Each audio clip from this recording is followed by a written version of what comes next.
Quando viestes a mim, perdida sem ter um norte, você era tão humilde, meu coração bateu tão forte, estavas tão sofrida e tão carente, choravas pela falta de sorte, a sua alma estava tão doente, trazias o odor da morte. Mesmo estando assim tão suja, eu a achava tão linda.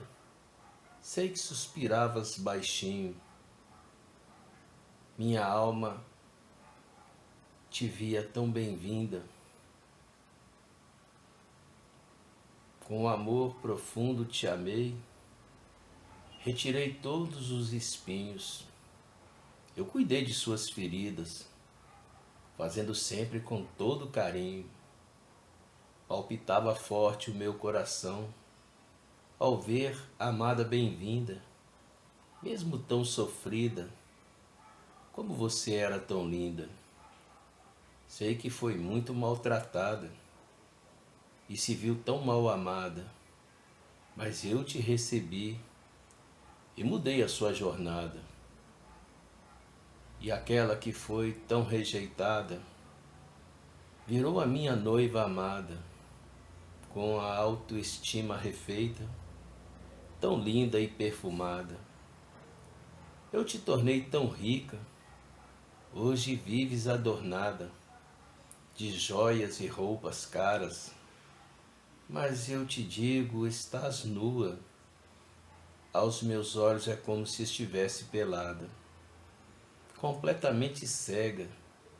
Seus olhos já não brilham mais por mim, pois perdeu o seu primeiro amor e já não me amas tanto assim.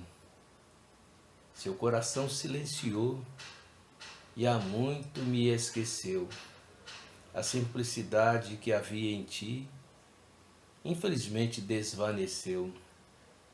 Sei que ainda és muito bela, mas já não és mais como aquela que chegou com os pés descalços, tão sedenta para amar, tão afeita para o amor.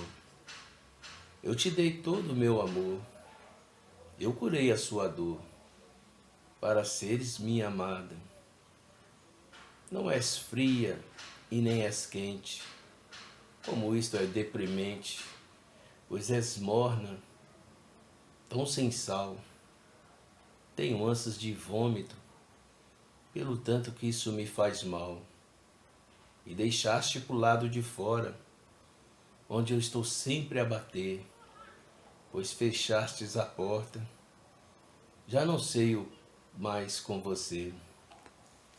Esse é um poema que eu fiz há algum tempo atrás e me inspirou quando estava meditando num texto, numa carta de Paulo a Timóteo, no primeiro capítulo, da primeira carta de Paulo, no capítulo 6, a partir do versículo 3.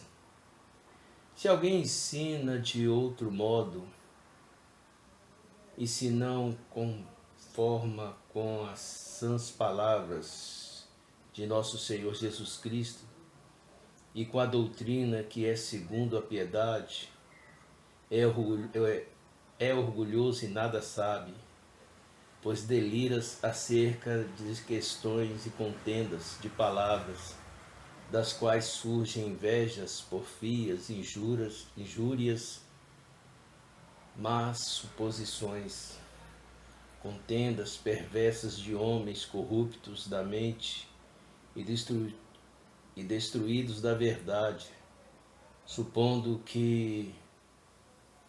lucro e piedade, aparta de tais coisas, pois a piedade com contentamento é grande ganho, porque nada trouxemos para este mundo, de certo que nada podemos levar dele. Tendo, porém, comida e vestuário, estejamos com isso contentes.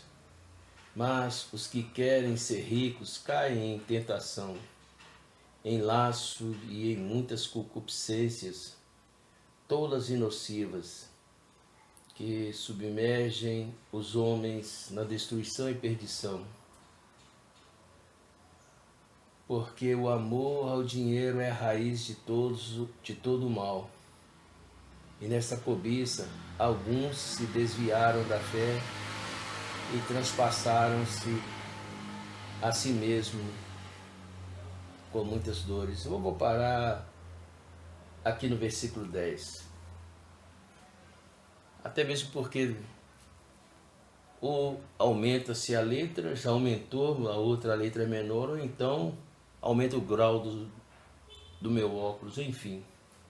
É um texto que eu peguei aqui no capítulo 6 da primeira carta escrita por Timóteo e parei para refletir sobre semelhantes coisas.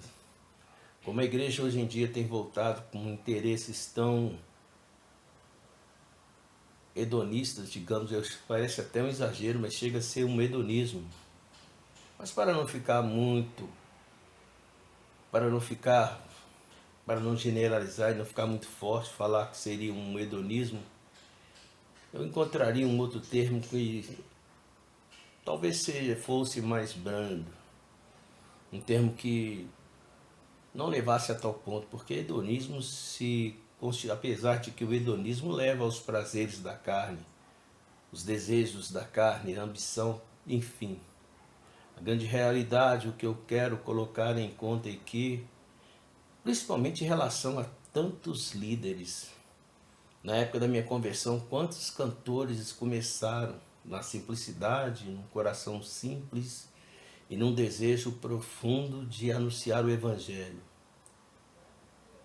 Não que eu seja contra a ostentação, mas quantos líderes, sejam eles pastores, sejam eles cantores, não cobram os tubos em dinheiro para cantar ou para pregar, usam roupas caríssimas, relógios demais, bolsas, por exemplo. Outro dia eu estava vendo um vídeo, chegou a mim, eu tenho procurado evitar certos vídeos que infelizmente vai mais para o âmbito da fofoca. Mas eu vi uma cantora gospel que eu gostava e gosto tanto das suas músicas, ostentando uma bolsa que me parece de 30 mil reais. Eu não sei se o termo é a bolsa ou a camisa, Louis Vuitton. Esses termos saíram fora da minha esfera, do meu entendimento. Eu entendi apenas as cifras, relógios de cento e tantos mil reais, enfim. Em contrarresposta, há pouco tempo veio o Evangelho, uma moça que participou de um prêmio e ela foi muito questionada. Nem quero entrar mais no mérito dessa questão. Mas ela falava o Evangelho de fariseu, que as pessoas estavam juntando para si mesmo. Também não quero entrar nessa questão. Mas eu quero entrar numa questão um tanto mais profunda. A questão de quando eu postei um vídeo, ele teve uma grande visualização e não era meu, mas mexeu profundamente no meu coração. Quando esse vídeo mostrava dependentes químicos antes e depois que eles foram abordados e foram resgatados. E eu vejo um paradoxo tão grande entre esses líderes que têm mansões, carros, jogam para o alto. O que fica no alto é para ajudar os necessitados. O que cai no chão eles pegam, ludibriam, enganam, enfim. Nós estamos vivendo um mundo tão deturpado, um evangelho tão mercadejado, quando na verdade entristece. E quando eu vi esse vídeo, meu coração apertou, porque com certeza o propósito tem sido outro. É muita ostentação, onde as pessoas esquecem que o princípio básico, igual Paulo escreveu aqui, tendo com o que vestir e de comer. Eu não vou exagerar tanto, não sou contra que se vista bem, mas para que tantos exageros? Para que tanta ostentação, vivendo nababescamente? Para que eu querer ter um carro que vale milhões ou um relógio caríssimo, se o meu, como esse aqui que custou 300 reais, olha as horas do mesmo jeito?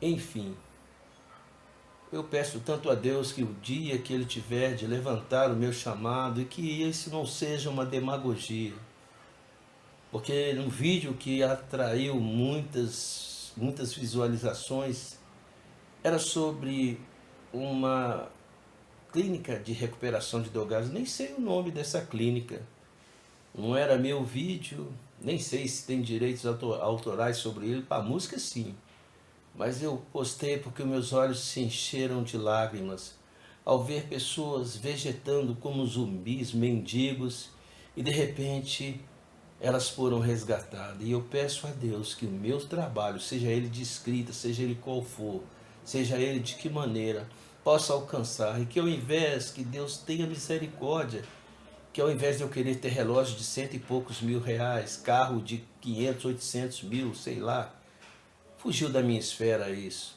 No meu caso, eu entendo mais porque, por exemplo, um terno Jorge Armani, entre tantas outras coisas, de vestimenta de indumentário Hugo Boss, enfim, Versalhes. Mas que esse dinheiro, ao invés de eu ter semelhante quantia, eu possa investir. E se sobrar, o que sobrar, eu possa usufruir disso. É triste nós vermos cantores, pastores ganhando os tubos em dinheiros, negligenciando a obra de Deus. O Evangelho não é comida e nem bebida, mas é fazer a vontade de Deus. E será que a vontade de Deus é que eu ande com, por exemplo, um terno caríssimo com mansões, adquirindo mansões, aviões e entre tantas outras coisas? Ou que eu faça como um homem chamado Conde Zinzerdorf, que investiu tudo de si para ajudar os moravianos, e como aquele homem enviou missionários. Este é meu sonho de consumo. E que Deus, em nome de Jesus, se vir que eu estiver de mudar a minha maneira de pensar, que tire a minha vida. Porque, como está escrito, que adianta o homem ganhar o mundo e perder a salvação?